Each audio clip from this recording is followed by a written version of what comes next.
ಒಂದು ಸಾಕು ಪ್ರಾಣಿಗಾದ್ರೂ ಒಂದು ಬೆಲೆ ಉಂಟು ಪುಣ್ಯಾತ್ಮ. ನೋಡಿದ್ರಿ ನೀವು ಅಂತ ಹೇಳಿ ಯಾಕಷ್ಟಿದ್ದೇನೋ ಹಾಗೆ ಭಾವಿಸಿ ಹೋಗ್ತಾ ಇದೆಯಲ್ಲ. ಅಂತಪುರದಲ್ಲಿ ನನಗೆ ನನ್ನದೇ ಕೆಲಸ ಉಂಟು. ನಿಮಗೆ ಹೊತ್ತೊತ್ತಿಗೆಲ್ಲ ಬಂದು ಕರೆಯುವಾಗೆಲ್ಲ ಬರ್ಲಿಕ್ಕೆ ಆಗುದಿಲ್ಲ. ಏನು ನಾನು ಗಂಡ ನಾನು ಕರೆಯುವುದು? ಹೌದು, ನೀವು ಕರೆಯುವುದು ಹೌದು. ನನಗೂ ಆಶ್ಚರ್ಯದದ್ದು ಅದೇ. ನಾನು ಯಾರೋ ಬಂದದ್ದು ಅಂತ ತಿಳಿದದ್ದು. ಯಾರು ಬಂದ್ರೆ ಆಗ್ತದಲ್ಲ ಇಂಥದ್ದು ನೀವು ಹೇಳಿ ಯಾರೋ ಬಂದದ್ದು ಅಂತ. ಹಾಗಲ್ಲ, ಒಂದು ದಿವಸವೂ ಬೇಗ ಬರುವ ವ್ಯವಸ್ಥೆಯಲ್ಲಿ ನೀವಿರುವುದಿಲ್ಲ. ಯಾರು ಹೇಳಿದ್ದು? ನಾನು ಯಾವಾಗಲೂ ಬೇಗ ಬರ್ತೇನೆ. ಬರುವಾಗ ನೀನು ಬಾಗಿಲು ತೆಗೆಯುವುದಿಲ್ಲ ಅಷ್ಟೇ. ಬಾಗಿಲು ತೆಗೆಯುವುದು ಯಾಕೆ? ಬಾಗಿಲು ದೂಡುವುದು, ಒಳಗೆ ಬರುವುದು. ಹೌದಪ್ಪ, ನೀನು ಅಂತಪುರದಲ್ಲಿರುವಾಗ ಹಾಗೆ ಒಮ್ಮೆಲೆ ಬರ್ಲಿಕ್ಕೆ ಆಗ್ತದ? ಸಖಿ ಸಮೂಹ ಎಲ್ಲ ಇರುವುದಿಲ್ವಾ? ಈಗ ನೀವು ನೋಡದ ಸಖಿಯರು ಯಾರಪ್ಪ? ಏನು ನಾನು ಸಖಿಯರನ್ನು ನೋಡುವವನ ಅಲ್ಲ. ಗಂಡ ಹೆಂಡತಿ ಹೌದು ಅಂತಾದ್ರೂ ಮೂರನೇ ಅವರು ಇರುವಾಗ ಅವರು ಸಿಕ್ಕಂಡೇ ಇರ್ಲಿಕ್ಕೆ ಆಗ್ತದ. ಮತ್ತೆ ಈಗ ಎಂತದ್ದು ಮಾಡಿದ್ದು? ಅದನ್ನ ಹಳೇ ನೆನಪು. ಈಗ ಇವತ್ತು ಅಂತೂ ಬಂದ್ರಲ್ಲ ನೀವು? ಹೌದು, ಅಂತೂ ಬಂದ್ರ ಅಂತ ಹೇಳಲ್ಲ. ಹಾಗಲ್ಲ, ಬಂದ್ರಲ್ಲ ಯಾಕೆ ಅಂತ ಕೇಳ್ಬೋದಾ? ಓ ಮಡದಿಯೇ, ಲಾಲಿಸೈ ಮಡದಿ ಮಂದಾಕಿನಿಯೇ,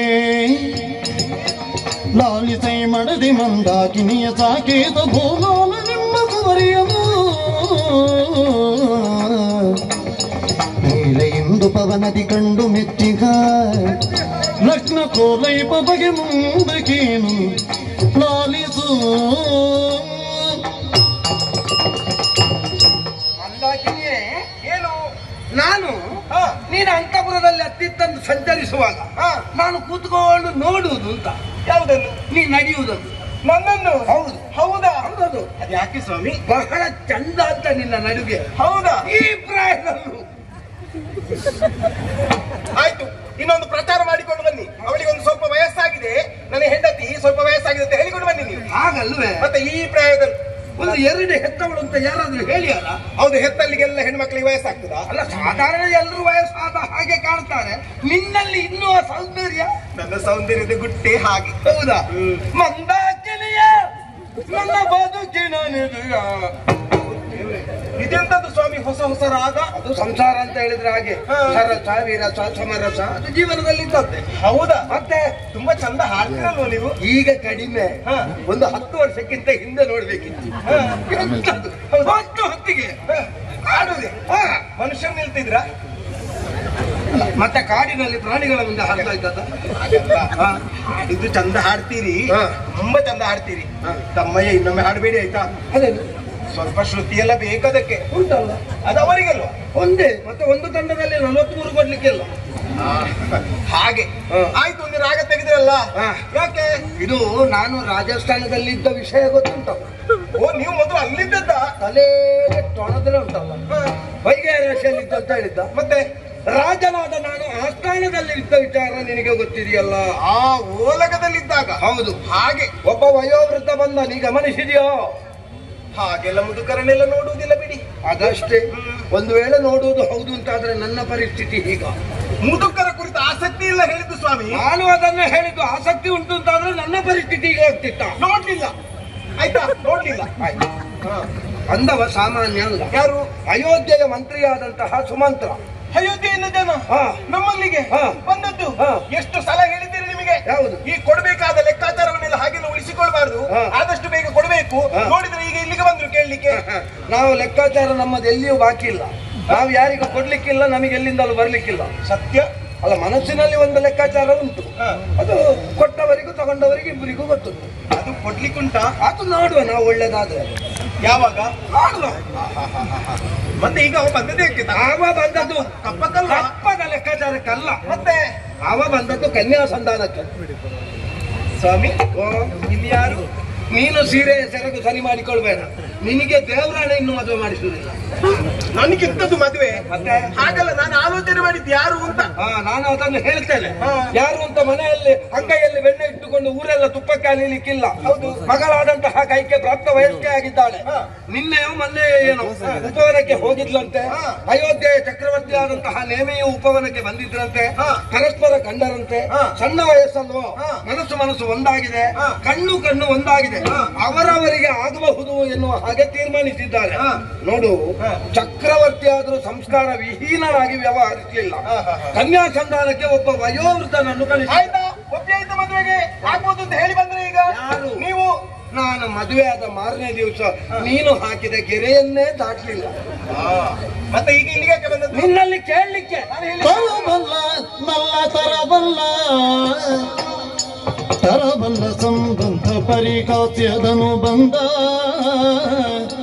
ಅರಸನು ದಿಟವು ಸಾಕೇತಕ್ಕೆ ಇನ್ನು ಪರಿಣಯ ಬಯಕೆ ಸಾಕು ಏತಕ್ಕೆ ಸಾಕೇತಕ್ಕೆ ಅಂತ ಹೇಳ್ಬೇಕು, ಇಲ್ಲದಿದ್ರೆ ಸಾಕು ಏತಕ್ಕೆ ಅಂತ ಹೇಳ್ಬೇಕು.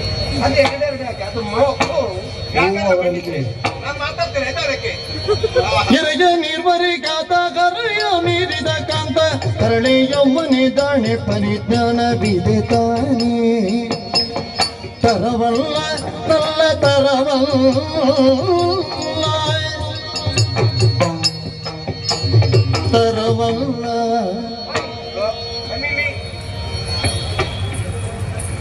ನಿಂತ್ಕೊಳ್ಳಿ ಅಲ್ಲಿ. ಏನು ನಾನು ಗಂಡ, ನನಗೆ ಗೊತ್ತುಂಟದು. ಆಯ್ತು, ನಿನಗೆ ನೋಡುವಾಗ ಹೆಂಡತಿ ಅಂತ ಅನ್ನಿಸ್ತದ? ನಾ ಹೇಳಿದ ಹಾಗೆ ಅಲ್ಲ, ಕೇಳಿದ್ದಷ್ಟೇ. ಹಾಗೆಲ್ಲ ನಾನು ಹೇಳುದು. ಹಾ. ನಿಮ್ಮ ತಲೆ ಅನ್ನುವುದು ನಿಮ್ಮ ಕಂಕುಳಡಿಯಲ್ಲಿ ಉಂಟಾ? ಇವರೊಂದು ಸಿಕ್ಕಿಸಿಕೊಂಡು ಬಂದದ್ದು ತಲೆಯನ್ನು. ಹಾಗಲ್ಲ, ನಿಮ್ಮ ತಲೆಯಲ್ಲಿ ಬುದ್ಧಿ ಉಂಟಾ ಕೇಳಿದ್ದು ನಾನು. ಕಿರೀಟ ಕಟ್ಟಿದ್ದೇನೆ, ಹೌದು. ತಲೆ ಉಂಟು ಅಂತ ಆಯ್ತಾ? ಹೌದು. ತಲೆ ಉಂಟು ಅಂತಾದ್ರೆ ಬುದ್ಧಿ ಇರ್ಲೇಬೇಕಲ್ಲ. ಹಾಗೆ ತಲೆ ಇದ್ದವರಿಗೆಲ್ಲ ಬುದ್ಧಿ ಉಂಟು ಅಂತ ಏನು ಇಲ್ಲ. ನಾನು ನಿನ್ನ ವಿಷಯ ಹೇಳಿದ್ದು ಅಲ್ಲ. ನಾ ಹಾಗೆ ಹೇಳಿದ್ದಲ್ಲ, ನಿಮ್ಮ ಬುದ್ಧಿಯ ಪ್ರಮಾಣ ಸಾಕಾಗ್ಲಿಲ್ಲ ಅಂತ ಹೇಳಿದ್ದು ನಾನು. ಯಾಕೆ ನಲ್ಲೇ ಅಂದ್ರೆ ಎಷ್ಟೋ ಸಲ ಹೇಳಿದ್ದೇನೆ ನಾನು, ಮದುವೆ ಅನ್ನುವುದರ ವಿಚಾರದ ಕುರಿತು 10 ಹಲವು ಬಾರಿ ಆಲೋಚಿಸಬೇಕು. ಒಂದು ವೇಳೆ ಸರಿಯಾದ ಯೋಚನೆಯನ್ನು ಮಾಡದೇ ಇದ್ರೆ ಬದುಕು ಎಡವಿ ಹೋಗುತ್ತದೆ ಅಂತ ಹೇಳಿದ್ದೇನಾ ಇಲ್ವಾ? ಖಂಡಿತ ಖಂಡಿತ. ಮತ್ತೆ ಒಮ್ಮೆ ಅದರ ಅನುಭವ ಹೊಂದಿದವ ಮತ್ತೆ ಬಹಳ ಜಾಗ್ರತೆ ಮಾಡ್ಬೇಕು. ಏನ್ ಹೇಳ್ತೀನಿ ನೀನು? ನಿಮಗೆ ನನ್ನನ್ನು ಮದುವೆ ಆದದ್ದು ಅಷ್ಟು ಸಮಸ್ಯೆ ಆಗಿದೆ. ಯಾರು ಹೇಳಿದ್ದು? ಮತ್ತೆ ಒಮ್ಮೆ ಅನುಭವ ಆದವ ಮತ್ತೆ ಆಲೋಚನೆ ಮಾಡ್ಬೇಕಾಗ್ತದೆ ಹೇಳ್ತಾ ಇದ್ದೀರಿ. ನಾನು ಹೇಳಿದ್ದು ಯಾವ ರೀತಿಯಾಗಿ? ಯಾವ ರೀತಿಯಾಗಿ? ನಾನು ನೀನು ಯಾರು? ಗಂಡ ಹೆಂಡತಿ. ಅದು ಲೋಕಕ್ಕೆ ಗೊತ್ತುಂಟು, ಅದನ್ನೆಲ್ಲ ಹೇಳಿದ್ದು. ಮತ್ತೆ ರಾಜ ರಾಣಿ. ಹೌದಾ? ಹೌದೌದು. ನಾವು ಎಷ್ಟು ಮಂದಿ ಪ್ರಜೆಗಳಿಗೆ ಮದುವೆ ಮಾಡಿಸಿದ್ದೇವೆ? ಅಯ್ಯೋ, ಎಷ್ಟೋ ಮಂದಿಗೆ ಮಾಡಿಸಿದ್ದೇವಪ್ಪ. ನಾವು ಮದುವೆ ಮಾಡಿಸಿದ ಎಲ್ಲರೂ ನಮ್ಮ ಹಾಗೆ ನಗುತ್ತಾ ಇದ್ದಾರಾ? ಅಯ್ಯೋ, ಅದು ಹೇಗಾಗ್ತದೆ? ನಾನು ಅದನ್ನೇ ಹೇಳಿದ್ದು. ಅಮ್ಮ ಈ ಸಲ ಒಂದು ಬದುಕಿದೆ ನೋಡಿ. ನೀವು ಆಲೋಚನೆ ಮಾಡಿದ್ದು ಕಡಿಮೆ ಆಗಿದ್ದೆ ಅಂತ ಹೇಳಿದ್ದು ಯಾಕೆ? ಯಾಕೆ? ಆ ನೇವಿಗೆ ಕೊಡುವುದು ಅಂತ ಮಾತಾಡ್ತಾ ಇದ್ದೀರಲ್ಲ, ಹೌದು. ಅವನಿಗೆ ವಯಸ್ಸು ಸಣ್ಣದ ಸ್ವಾಮಿ. ನನ್ನಷ್ಟೆಲ್ಲ ಪ್ರಾಯ ಆಗ್ಲಿಲ್ಲ. ಎಷ್ಟಾಗ್ಲಿಲ್ಲ? ನನ್ನಷ್ಟೆಲ್ಲ ಆಗ್ಲಿಲ್ಲ. ಇಲ್ಲ, ನಿಮ್ಮಷ್ಟೆಲ್ಲ ಆಗ್ಲಿಲ್ಲ. ನಿಮ್ಮ ಅಪ್ಪನಷ್ಟಾಯ್ತು. ಮತ್ತೆ ಸರಿಯಾದ ಹೊತ್ತಿಗೆ ಅವನಿಗೆ ಮಕ್ಕಳಾಗುತ್ತಾ ಇದ್ರೆ ನಿಮ್ಮಷ್ಟು ದೊಡ್ಡ ಮಗ ಇರ್ತಿದ್ದ, ಗೊತ್ತುಂಟ? ಒಂದು ಹಾಗೆ ಅವನಿಗೆ ಕೌಸಲ್ಯ ಸುಮಿತ್ರೆಯರನ್ನು ಇಬ್ಬರು ಹೆಂಡತಿಯರು ಬೇರೆ ಇದ್ದಾರೆ. ಅದು ಬಿಡೆ, ರೂಢಿಯಲ್ಲೇ ಇಲ್ವಾ? ಹೌದು. ರಾಜಾಣ ಬಹುವಲ್ಲಭ. ನೀವೊಂದು ಮದುವೆ ಆಗ್ಲಿಕ್ಕೆ ಹೊರಟಾಗಿ ಕಾಣ್ತದೆ. ಯಾರು? ನೀವು. ನಾನು ಅವನಿಗೆ ಹೇಳಿದ್ದು ರಾಜಾನ ಬಹುವಲ್ಲಭ. ಅದನ್ನೇ ಅವನಿಗೆ ಹೇಳಿದ್ದು ನಾನು. ಮತ್ತೆ ಇನ್ನೊಂದು ಮದುವೆ. ಇನ್ನು ಒಂದು ಮದುವೆ ಆಗಿ ಜನ್ಮಗಾಲಕ್ಕೆ ಸಾಕು ಅಂತಾಗಿದೆ. ಇನ್ನೊಂದು ನೋಡಿ, ನೀವು ಮಾತಿಗೂ ಕೂಡ ನನ್ನನ್ನು ಕಡಿಮೆ ಮಾಡಿ ಮಾತಾಡ್ತಾ ಇದ್ದೀರಿ. ನೀವು. ನಾನು ನಿನ್ನನ್ನು ಕಡಿಮೆ ಮಾಡಲಿಲ್ಲ, ನಿನ್ನ ವ್ಯಕ್ತಿತ್ವವನ್ನು ಎತ್ತರಕ್ಕೆ ಎತ್ತರಿಸಿದ್ದು. ನೀವು ಎತ್ತರಿಸಿದ್ದು. ಈಗ ಎಲ್ಲ ಹೇಳುವಾಗ ನನಗೆ ಕೇಳುವುದಿಲ್ಲ ಅಂತ ಭಾವಿಸಿದ್ರ? ಮತ್ತೆ ನಾನು ಏನು ಹೇಳಿದ್ದೆ ಬೇಡದ್ದು? ಮತ್ತೆ ನೀನು ಅದು ಹಾಗೆ ಹೀಗೆ ನಾನು ಎರಡನೇ ಮದುವೆ ಒಂದರಲ್ಲಿ ಜನ್ಮ ಕಾಲಕ್ಕೆ ಸಾಕು ಇಲ್ಲ, ನಾನು ಹಾಗೆಲ್ಲ ನಿನ್ನ ಬಗ್ಗೆ ಹೇಳಿ. ಮತ್ತೆ ಹಾಗೆ ನೋಡಿದ್ರೆ ನಿಮ್ಮದ್ದು ಗೊತ್ತುಂಟಾಯ್ತಾ ನನಗೆ? ಹುಟ್ಟು ಮದುವೆ ಆಗುವ ಹೊತ್ತಿನಲ್ಲಿ ನನ್ನ ಅಪ್ಪ ಸರಿಯಾಗಿ ಹೇಳಿದ್ದಾರೆ. ಏನಂತ? ಹುಡುಗನ ಜಾತಕದಲ್ಲಿ ಏನೂ ಇಲ್ಲ ಮಗಳೇ, ಏನಾದ್ರೂ ಸರಿಯಾಗುದಾದ್ರೆ ನಿನ್ನನ್ನು ಮದುವೆ ಆದ ಮೇಲೆ ಅಂತ ಹೇಳಿದ್ದಾರೆ, ಗೊತ್ತುಂಟ? ಅದು ತಪ್ಪು ನಮ್ಮದಲ್ಲ. ಮತ್ತೆ ಜಾತಕ ನೋಡಿದ್ರೆ ಪುರೋಹಿತರದ್ದು. ಏನ್ ಪುರೋಹಿತರ ತಪ್ಪು? ಅವರಿಗೆ ತಲೆಯ ಹೊರಗಡೆ ಕೂದಲೂ ಇರ್ಲಿಲ್ಲ, ತಲೆಯ ಒಳಗಡೆ ಬುದ್ಧಿಯೂ ಇರ್ಲಿಲ್ಲ. ಅವರು ಏನೋ ಹೇಳಿದ್ರು. ಹಾಗೆ ನನಗೇನು ಹೇಳಿದ್ದಾರೆ ಗೊತ್ತುಂಟ? ಹೇಳಿದ್ದಾರೆ? ಲಗ್ನದಲ್ಲಿ ಶನಿ ಮಗ ಅಂತ ಹೇಳಿದ್ದಾರೆ. ನಾನು ಶನಿಯ ನಿಮಗೆ? ಲಗ್ನದ ಮುಹೂರ್ತ ಶನಿಗೆ ಬಹಳ ಹತ್ತಿರ ಅಂತ ಹೇಳಿದ್ದಾರೆ. ಹಾಗೆ ನೋಡಿದ್ರೆ ಮದುವೆಗೆ ಮೊದಲು ನೀವು ಹೀಗಿದ್ರ? ಅವತ್ತಿಗೆ ಒಂದು ಹೌದು, ಮದುವೆಗೆ ಮೊದಲು ಹೀಗಿರ್ಲಿಲ್ಲ. ಹೌದು ಹೌದು. ನೀವೊಂದು ಮನುಷ್ಯ ಅಂತ ಆದದ್ದು ನನ್ನನ್ನು ಮದುವೆ ಆದ ಮೇಲೆ. ಖಂಡಿತ ಖಂಡಿತ. ಹೌದಾ? ಅದಕ್ಕಿಂತ ಮೊದಲು ನಿಮ್ಮನ್ನು ಯಾರು ಮಾತಾಡಿಸ್ತಿರ್ಲಿಲ್ಲ. ಅಷ್ಟೆಲ್ಲ ಏನೂ ಆಗ್ಲಿಲ್ಲ, ಯಾರು ಮಾತಾಡಿಸ್ತಾ ಇರ್ಲಿಲ್ಲ. ಅದೆಲ್ಲ ಯಾಕೆ? ಮತ್ತೆ ಮಾತಾಡಿಸ್ತಾ ಇದ್ರು, ನಾವೇ ಎಲ್ಲ ಒಪ್ಪಿಕೊಂಡ ಕಾರ್ಯಕ್ರಮಕ್ಕೆಲ್ಲ ಸರಿ ಹೋಗ್ತಾ ಇರ್ಲಿಲ್ಲ. ಸ್ವಲ್ಪ ದುರ್ವ್ಯಸನಗಳು ಹೆಚ್ಚಿತ್ತು. ನಿನ್ನನ್ನು ಮದುವೆ ಆದ್ಮೇಲೆ ದುರ್ವ್ಯಸನ ಬಿಟ್ಟಿದ್ದೇವೆ. ಮತ್ತೆ ಒಪ್ಪಿಕೊಂಡ ಕಾರ್ಯಕ್ರಮಕ್ಕೆ ಹೋಗದೆ ನೀನು ಬಿಡುವುದಿಲ್ಲ. ಹೌದಾ? ಹಾಗಾದ್ರೆ ಮದುವೆಯ ಕುರಿತು ಇಷ್ಟೊಂದು ವಿಚಾರ ಇರುವಾಗ ನಮ್ಮ ಮಗಳು ಆ ಮನೆಗೆ ಮೂರನೇವಳಾಗಿ ಹೋಗುವುದು ಎಷ್ಟು ಸರಿ? ಮಾಲೆಯ ಪದಕವಾಗಬೇಕಾದವಳನ್ನು ಮಾಲೆಯ ದಾರ ಮಾಡಲಿಕ್ಕೆ ಹೊರಟಿದ್ದೀರಲ್ಲ ನೀವು, ಸರಿ ಕಾಣ್ತದೆ ನಿಮಗೆ? ಮಂದಾಕಿನಿ, ಏನು ಒಬ್ಬನು ತಾಯಿಯಾಗಿ ನೀನು ಈ ರೀತಿ ಹೇಳಿದ್ರೆ ಅದನ್ನು ತಪ್ಪು ಅಂತ ಹೇಳುವುದಕ್ಕಾಗುವುದಿಲ್ಲ. ಆದ್ರೆ ನಾನು ಆಲೋಚನೆ ಮಾಡುವುದು ಯಾವುದು? ನಾನೊಬ್ಬ ತಂದೆಯಾಗಿ ಆಲೋಚನೆ ಮಾಡುವುದಲ್ಲ, ರಾಜಕೀಯವನ್ನು ಆಲೋಚನೆ ಮಾಡ್ತಾ ಇದ್ದೇನೆ. ನಾನು ಯಾರು? ವರ್ಷಕ್ಕೆ ಒಂದಾವರ್ತಿ ಕಪ್ಪವನ್ನು ಕೊಡುವಂತಹ ಸಾಮಂತ. ಅವ ಯಾರು? ಆರ್ಯಾವರ್ತಕ್ಕೆ ಚಕ್ರೇಶ್ವರ. ನಾಳೆ ನಾನು ಅದಟ್ಟಿನಿಂದ ಹೇಳಿದೆ ನನ್ನ ಮಗಳನ್ನು ಕೊಡುವುದಿಲ್ಲ, ಅವ ಅಯೋಧ್ಯೆಯಿಂದ ದಂಡ ಎತ್ತುಕೊಂಡು ಬಂದ. ಲೆಕ್ಕ ಹಾಕು, ಸರಿಯಾಗಿ ಲೆಕ್ಕ ಹಾಕಿದ್ರೆ ಅವನ ಸೈನಿಕರನ್ನು ನಮ್ಮ ಪ್ರಜೆಗಳನ್ನು ಲೆಕ್ಕ ಹಾಕಿದ್ರೆ 30 ಮಂದಿ ಪ್ರಜೆಗಳು ಅವನಲ್ಲಿ ಹೆಚ್ಚಿರುವುದಲ್ಲದೆ ನಮ್ಮಲ್ಲಿಲ್ಲ. ಇಲ್ಲಪ್ಪ, ನಮ್ಮಲ್ಲಿ ಹೆಚ್ಚಿದ್ದಾರೆ. ಮೊನ್ನೆ ಕುಂಭಮೇಳ ಆದ್ಮೇಲೆ ಎಲ್ಲ ಅಯೋಧ್ಯೆಗೆ ಹೋಗಿದ್ದಾರೆ. ಈಗ ಏನು ಅವ ಚಕ್ರೇಶ್ವರ ಅಲ್ಲೇನೆ. ಸಾಕೇತ ಸಾಮ್ರಾಜ್ಞಿಯ ಕೈಕೆಯನು ಭೂಕಾಂತ ಗೈಯನಿಯ ಸಾಕರಿಸಿ ಜೊತೆಯ ನೀವು ಅಭಿಮತವ ನೀಗಳಿಗೆ ಸೌಖ್ಯ ವಿಭವ ಸಾಕೇತ ಸಾಮ್ರಾಜ್ಞಿಯ. ಅದಕ್ಕೆ ಹೇಳುದು, ಮದುವೆ ಆಗುವಾಗ ಮುಖ ಒಳ್ಳೆದುಂಟು ಅಂತ ಮದುವೆ ಆಗುದಲ್ಲ, ಸ್ವಲ್ಪ ಹಿನ್ನೆಲೆ ನೋಡಿಕೊಳ್ಬೇಕು ಅಂತ. ನಾನು ಅರಸನ ಮಗಳು ಅಂತ ಮದುವೆ ಆದದ್ದು, ಈಗ ಗೊತ್ತಾದದ್ದು ತೊಟ್ಟಿಲು ತಿರುಗಿಸುವವನ ಮಗಳು. ಅವಳು ತಿರುಗಿಸಿ ಬಿಟ್ಟದ್ದು ನೋಡಿ. ಸ್ವಾಮಿ ಸ್ವಾಮಿ ಸ್ವಾಮಿ ಸ್ವಾಮಿ ಸ್ವಾಮಿ ಸ್ವಾಮಿ ಆಲೋಚನೆ ಮಾಡ್ಲಿಕ್ಕೆ ಹೆಚ್ಚು ಹೊತ್ತಿಲ್ಲ. ಸರಿಯಾಗಿ ಯೋಚನೆ ಮಾಡಿದ್ರೆ ಮುಹೂರ್ತ ಎನ್ನುವುದು ನವಮಿಗಾದೀತೋ ದಶಮಿಗಾದೀತೋ ಅಲ್ಲದೆ ಇದ್ರೆ ಪುರೋಹಿತರು ಯಾರಾಗಬೇಕು? ವೇದ ಓದಿದವರಾಗಬೇಕಾ? ಪುರಾಣ ತಿಳಿದವರಾಗಬೇಕಾ? ಯಾರೆಲ್ಲ ಬರಬೇಕು, ಯಾರೆಲ್ಲ ಹೋಗ್ಬೇಕು? ನನ್ನ ತಲೆ ಕಂಕುಳಾದಿಯಲ್ಲಿ ಉಂಟು ಅಂತ ಹೇಳಿದ್ಯಲ್ಲ, ನಿನ್ನ ತಲೆ ಬಾಧದಡಿಯಲ್ಲಿ ಉಂಟಾ? ಅದ್ಯಾಕೆ? ಈಗ ಅವನಿಗೆ ವಯಸ್ಸಾಗಿದೆ ಅಂತ ಹೇಳಿದ್ಯಾರು? ನಾನು. ಅವನಿಗಿಬ್ಬರು ಹೆಂಡತಿಯರಿದ್ದಾರೆ ಅಂತ ಹೇಳಿದ್ಯಾರು? ನಾನು. ಮತ್ತೆ ಈಗ ಹೇಳ್ತಾ ಇದ್ದಿ ನವಮಿಗೆ ಆದಿತ, ಸುಗಮಕ್ಕೆ ಆದಿತ, ದುರ್ಗಮಕ್ಕೆ ಆದಿತ. ಹಾಗೆಲ್ಲ ಹೇಳಿದ್ರ? ಅದದ್ದು ಹಾಗಲ್ಲ. ಮದುವೆ ಮಾಡುವುದು ಬೇಡ ಹೇಳಿದ್ಯಾರು? ನೀನು. ಮದುವೆ ಮಾಡಿಸಬೇಕು ಅಂತ ಹೇಳ್ತಿರುವುದು ಯಾರು? ನೀನು. ನಾನು ಮದುವೆ ಮಾಡಿಸಿ ಅಂತ ಹೇಳಿದ್ರೆ ಮಾಡಿಸುವುದಿಲ್ವಾ ನೀವು? ಕೆರೆಯನ್ನು ಒರೆಸದವ ಮಾತು ಮರೆಸಿಯೇನೆ ಬಾಲೆ. ಹಾಗೆ ಒಟ್ಟು ಕೊಡುವುದಲ್ಲ, ಮದುವೆ ಮಾಡಿಕೊಡುವಾಗ ಷರತ್ತೊಂದು ವಿಧಿಸಬೇಕು. ಯಾವ ಷರತ್ತು? ಅಂದ್ರೆ ನಮ್ಮ ಮಗಳು ಕೈಕೆಯನ್ನು ಮದುವೆ ಮಾಡಿ ಕೊಡಬೇಕಾದ್ರೆ ಅವಳ ಉದರದಲ್ಲಿ ಉದಿಸುವ ಮಗನಿಗೆ ಸಾಕೇತದ ಅಧಿಪತ್ಯ ಕೊಡಬೇಕು. ಇದು ಒಳ್ಳೆದುಂಟು. ಒಂದು. ಇನ್ನೊಂದು, ನಮ್ಮ ಮಗಳು ಕೈಕೆಯನ್ನು ಸಾಕೇತ ಸಾಮ್ರಾಜ್ಞಿ ಮಾಡಬೇಕು. ಅದಕ್ಕೆ ನಿಮ್ಮಲ್ಲಿ ಯಾವಾಗದಿಂದ ಬಡ್ಕೊಳ್ತಾ ಇದ್ದೇನೆ, ಮದುವೆ ಹಾಗೆ ಆಗಿ ಅಂತ. ನನಗೆ ನೋಡಿ ಉಪಾಯ ಸಿಕ್ಕಿದೆ, ನಿಮಗೆ ರಾಗ ಸಿಗ್ತದೆ. ಏನು ಹೇಳುತ್ತೀರಿ ನೀವು? ಅವರಲ್ಲಿ ಮದುವೆ ಆಗಿ ಅಂತ ಹೇಳುದು. ಮೊನ್ನೆ ಸೀಮಂತ ಆದದ್ದು ಸ್ವಾಮಿ. ನಿಮಗೆ ದೌಡ್ಯ ಮೇಲೆ ಬಿಟ್ಟೇನಾದಿತ್ತು ಒಂದು. ನಾನು ಅವರಿಗೆ ಮದುವೆ ಆಗುವ ಬಗ್ಗೆ ಮಾತಾಡ್ತಾ ಇದ್ದೇನೆ, ಅವಳು ಶ್ರೀಮಂತದ್ದು ಹೇಳ್ತಾ ಇದ್ದಾರೆ. ಯಾರಿಗೆ ಶ್ರೀಮಂತ? ಪತಿಯ ಮನೆಯ ಹುಡುಗಿಗೆ. ನಿನ್ನ ನಾಲಿಗೆ ಸೀಳ್ತೇನೆ. ನೀವು ಯಾಕೆ ಅರ್ಧ ಕೇಳಿಸಿಕೊಳ್ಳಿ? ನೀನು ಯಾಕೆ ಅರ್ಧ ಹೇಳುವುದು? ನೀವು ಹೇಳಲಿಕ್ಕೆ ಬಿಡ್ಬೇಕಲ್ಲ. ಹೇಳು ಪೂರ್ತಿ. ಅಂದ್ರೆ ಇವರಿಗಿಂತ ಕಿರಿಯ ವಯಸ್ಸಿನ ಸಣ್ಣ ಹುಡುಗಿಗೆ ಮದುವೆಯಾಗಿ ಶ್ರೀಮಂತವೇ ಆಯಿತು.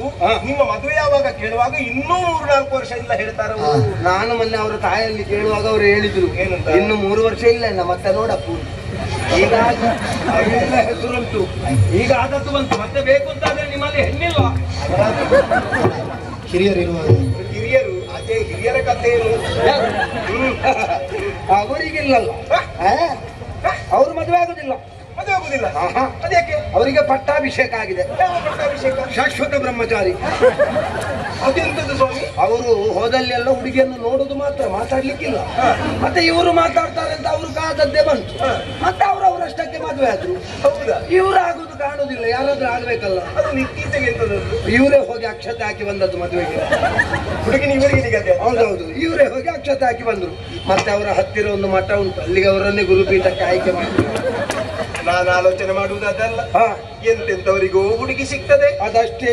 ನಾಲಿಗೆ ಎಳೆಯುವವರಿಗೆ ಗಂಡು ಸಿಗ್ತದೆ. ಯಾಕೆ ಮಾತಾಡಿ ಏನು ಪ್ರಯೋಜನ? ಅಷ್ಟೇ. ಹೌದು. ಅಲ್ಲ, ಈಗ ಇದನ್ನು ಮಾಡಿದ್ರೆ ಸರಿ. ಇಷ್ಟು ಮಾಡಿದ್ರೆ ಸರಿ ಆಗ್ತದೆ. ಆಲೋಚನೆ ಮಾಡಬೇಕಾದ ವಿಷಯ ಯಾವುದು ಗೊತ್ತಾ? ಏನು? ಮಗಳ ಸ್ವಭಾವ ನಿನ್ನ ಹಾಗಲ್ಲ, ನನ್ನ ಸ್ವಭಾವವನ್ನು ಹೊತ್ತವಳವಳು.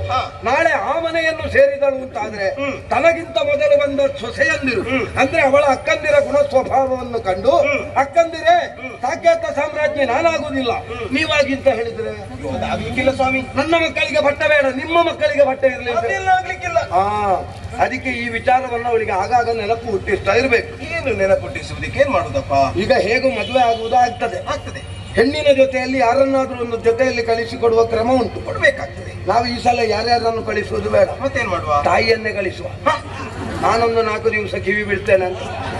ನಾನು ಹೋಗುದು? ಹೌದು. ನಾನು ಹೋದ್ರೆ ನಿಮಗೆ ಅರ್ಥ ಬೇಡುವ ಸ್ವಾಮಿ? ಸಖಿ ಸಮೂಹ ಸೇವೆಗೆ ಅದೆಲ್ಲ ಆಗ್ಲಿಕ್ಕಿಲ್ಲ, ನಾನು ಹೋಗುದಿಲ್ಲ.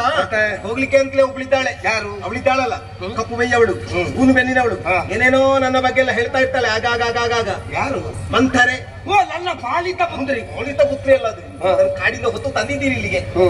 ನನಗೂ ತರುವಾಗ ಅದು ಹಾಗುಂಟು ಅಂತ ಗೊತ್ತಿರ್ಲಿಲ್ಲ, ಈಗ ಗೊತ್ತಾಗುತ್ತಾ ಉಂಟು. ಅವಳು ಹಿಂದಿನಿಂದ ನನಗೂ ಬೈತಾ ಇದ್ದಾಳಂತೆ. ಯಾರು ಇಲ್ಲಿ ಇರುವುದಿಲ್ಲ, ಅವರ ಬಗ್ಗೆ ಮಾತಾಡುವುದು. ಇರ್ಲಿ ಸಾಯಲಿ, ಹೇಗೂ ಇಲ್ಲಿ ನಮ್ಮ ಮನೆಯಲ್ಲಿ ಉಪದ್ರ ಆಗುತ್ತಾ ಉಂಟು. ಇನ್ನು ಊರಿಗೆ ಮಾರಿಯಾಗಿ ಹೋಗ್ಲಿ ಅಂತ ಅದನ್ನು ಕಳಿಸಿಕೊಡುವ. ಅಷ್ಟಾದ್ರೆ ನಿನಗೆ ಸಮಾಧಾನ ಅಲ್ವಾ? ಏನು ಸಮಾಧಾನ? ಏನು ಸಮಾಧಾನ? ಆಗದಿಂದ ಒಬ್ಬರೇ ನಿಂತುಕೊಂಡು ವಟ ವಟ ವಟ ವಟ ವಟ ವಟ ಅಂತ ಮಾತಾಡ್ತಾ ಇದ್ದೀರಲ್ಲ, ನನ್ನನ್ನು ಒಂದು ಶಬ್ದ ಮಾತಾಡ್ಲಿಕ್ಕೆ ಬಿಟ್ರೆ ನೀವು, ಒಂದು ಶಬ್ದ ನಾನು ಮಾತಾಡಿದ್ರ? ಸುಮ್ಮನೆ ಹೇಳದಿದ್ರೆ ಬನ್ನಿ ನೀವು ಒಳಗೆ. ಏನು?